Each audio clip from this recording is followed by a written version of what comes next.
Perkenalkan, nama saya Nabila Alia Natasha dengan NPM 2442138 dengan kode kelas 4 AKMA.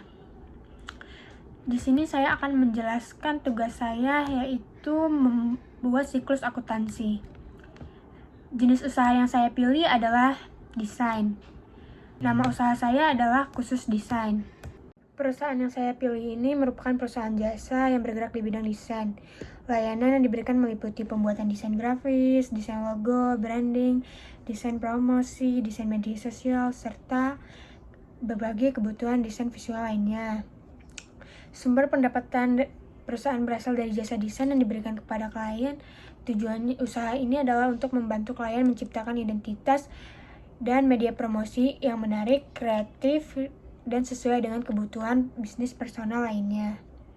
Periode saya yang saya gunakan dari tanggal 1 Juli sampai 31 Juli 2026. Di sini saya akan menjelaskan daftar transaksi. Daftar transaksi dalam tugas ini berisi kegiatan usaha khusus desain selama bulan Juli 2026. Transaksi yang dimulai dari pemilik yang menyetorkan modal awal berupa kas dan peralatan desain. Setelah itu, usaha mulai melakukan kegiatan operasional seperti membayar sewa studio, membeli perlengkapan, membayar asuransi, membeli tanah, membeli tambahan peralatan secara kredit, menerima pendapatan jasa, menyelesaikan jasa secara kredit, serta membayar beban. Selanjutnya kita akan menjelaskan minimal 10 transaksi. Di sini saya akan menyebutkan tanggal 1, yaitu transaksi pertama. Transaksi pertama itu Lia menyetorkan modal awal berupa kas sebesar 18.500.000 dan peralatan desain sebesar 7.500.000. Transaksi ini membuat kas dan peralatan bertambah serta modal pemilik juga bertambah. Transaksi kedua ada di tanggal 1 Juli juga, membayar sewa studio untuk 3 bulan sebesar 4.500.000. Karena sewanya untuk beberapa bulan, maka dicatatnya sebagai sewa dibayar di muka. Transaksi ketiga ada di tanggal 3 Juli. Usaha membeli perlengkapan desain secara tunai sebesar 2.300.000. Ini tuh perlengkapannya bertambah sedangkan kasnya berkurang. Transaksi keempat ada di tanggal 4 Juli. Dibayar premi asuransi studio dan peralatan desain untuk 6 bulan sebesar 1.800.000. Karena manfaat asuransi itu masih berlaku untuk beberapa bulan, maka dicatatnya sebagai asuransi dibayar di muka. Transaksi kelima ada di tanggal 5 Juli. Yaitu usaha membeli tambahan peralatan desain secara kredit dari ABT sebesar 6.200.000. Itu tuh berarti peralatannya bertambah, tetapi karena belum dibayar juga, itu menjadi utang usaha. Transaksi ke-6 ada di tanggal 7. Diterima kas dari pelanggan atas jasa desain yang sudah diselesaikan sebesar 3.850.000, yaitu kas bertambah dan pendapatan jasa desain juga bertambah. Transaksi ke-7 ada di tanggal 8, yaitu dikerjakan jasa desain poster promosi untuk pelanggan secara kredit sebesar 2.250.000. Karena jasanya udah dikerjain tapi uangnya belum diterima, maka piutang usaha bertambah dan pendapatan jasa juga bertambah. Transaksi ke-8 ada di tanggal 10 Juli. Diselesaikannya jasa desain untuk pelanggan secara kredit sebesar 5.400.000. Itu transaksi ini juga menambah piutang karena transaksi ini juga menambah piutang usaha dan pendapatan jasa desain. Transaksi ke-9 ada di tanggal 15. Dibayar gaji asisten desain untuk 2 minggu sebesar 1.750.000. Itu akan beban gaji, maka beban gaji bertambah dan kas berkurang. Transaksi ke-10 ada di tanggal 18 Juli. Diterima pembayaran piutang dari pelanggan sebesar 2.900.000. Itu kasnya bertambah sedangkan piutang usahanya berkurang. Transaksi ke-11 ada di tanggal 20. Dibayar sebagian utang kepada ABT sebesar 2 juta. Itu tuh utang usahanya berkurang, kasnya juga berkurang jadinya. Transaksi ke-12 ada di tanggal 27. Lia mengambil uang untuk keperluan pribadi sebesar 1.200.000. Transaksi ini tuh dicatatnya sebagai prive karena pengambilan tersebut bukan beban usaha. Ini saya kasih tengok jurnal saya. Alasan mengapa akun tertentu dicatat di debit dan di kredit. Akun dicatat di debit atau di kredit itu berdasarkan jenis akunnya. Untuk akun aset seperti kas, piutang usaha, pelengkapan peralatan, sewa dibayar di muka, dan asuransi dibayar di muka itu bertambahnya di debit. Contohnya saat lihat menyetor kas, akun kas itu dicatatnya di debit karena kas usaha itu bertambah. Kalau kas berkurang karena digunakan untuk membayar sesuatu, kas itu dicatatnya di kredit. Misalnya saat membayar sewa, membeli perlengkapan tunai, membayar gaji, membayar listrik, membayar internet, serta membayar perawatan komputer. Untuk utang usaha, kalau bertambah itu dicatatnya di kredit.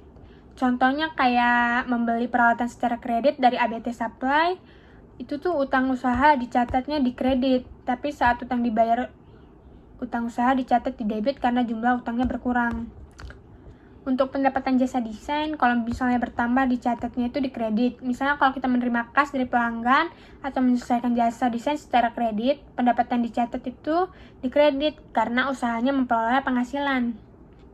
Untuk beban kalau bertambah itu dicatatnya di debit. Contohnya beban iklan, beban gaji, beban transportasi, beban listrik, beban sewa, beban asuransi, dan beban penyusutan. Jadi debit dan kredit tidak selalu berarti uang yang masuk, dan uang tetap harus dilihat dari jenis akunnya. Lalu selanjutnya saya akan menjelaskan jurnal umum. Jurnal umum itu digunakan untuk mencatat transaksi berdasarkan tanggal.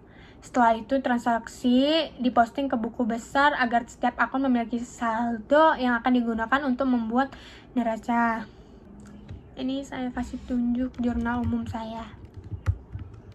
Lalu untuk buku besar itu digunainnya untuk mencatat transaksi berdasarkan jurnal umum, digunakannya untuk mencatat transaksi berdasarkan tanggal. Setelah itu dipisahkan akun-akunnya, lalu diposting ke buku besar agar setiap akun memiliki saldo yang akan digunakan untuk membuat neraca saldo.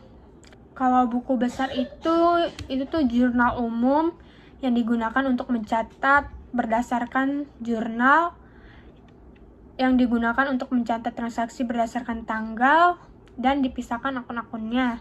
Setelah itu transaksinya itu diposting ke buku besar agar setiap akun memiliki saldo yang digunakan untuk membuat neraca saldo. Contoh buku besar saya seperti ini. Lanjut ke jurnal penyesuaian. Jurnal penyesuaian itu dibuatnya pada akhir periode, yaitu tanggal 31 Juli 2026. Tujuannya untuk menyelesaikan saldo akun agar sesuai dengan keadaan sebenarnya di akhir periode. Jurnal penyesuaian ini penting karena kalau tidak dibuat, laporan keuangannya bisa kurang tepat. Misalnya, sewa yang sudah terpakai masih terlihat sebagai aset, padahal seharusnya sebagian sudah menjadi beban. Begitu juga dengan penyusutan. Peralatan yang digunakan dalam usaha harus diakui penurunan nilainya. Ini akun neraca saldo sebelum penyesuaian saya. Lanjut ke jurnal penyesuaian.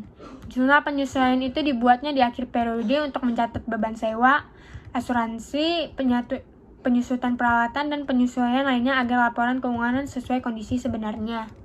Seperti ini jurnal penyesuaian saya. Di sini ada beban sewa, sewa dibayar di muka, beban asuransi, asuransi dibayar di muka, pendapatan diterima di muka, pendapatan jasa desain, beban penyewa, akumulasi penyusutan. Setelah dari jurnal penyesuaian, kita akan ke neraca saldo setelah penyesuaian. Neraca saldo setelah penyesuaian itu daftar saldo seluruh akun setelah dilakukan jurnal penyesuaian.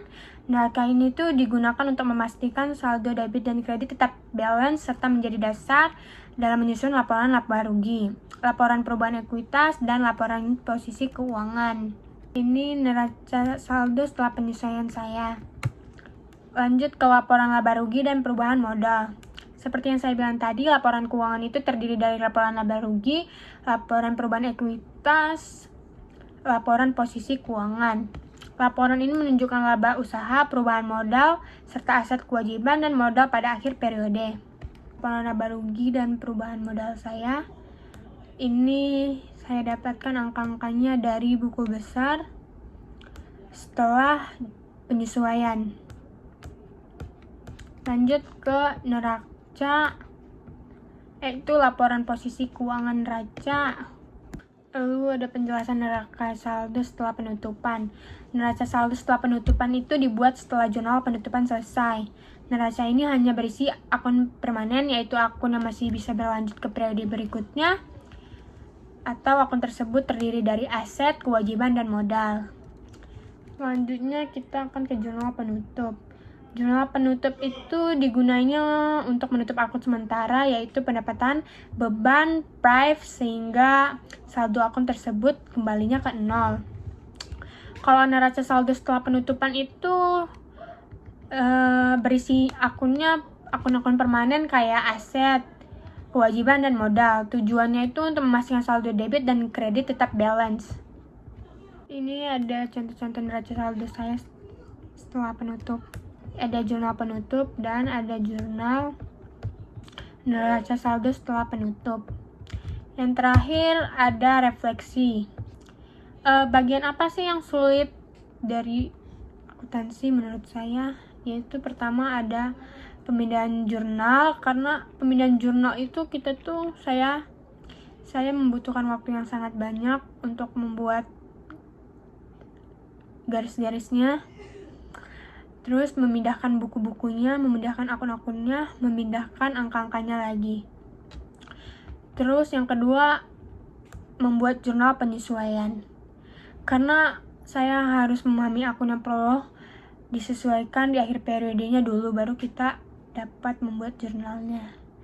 Yang terakhir, menghitung penyusutan. Menghitung penyusutan itu memerlukan perhitungan yang tepat karena memengaruhi beban dan nilai aset pada laporan keuangan. Terima kasih.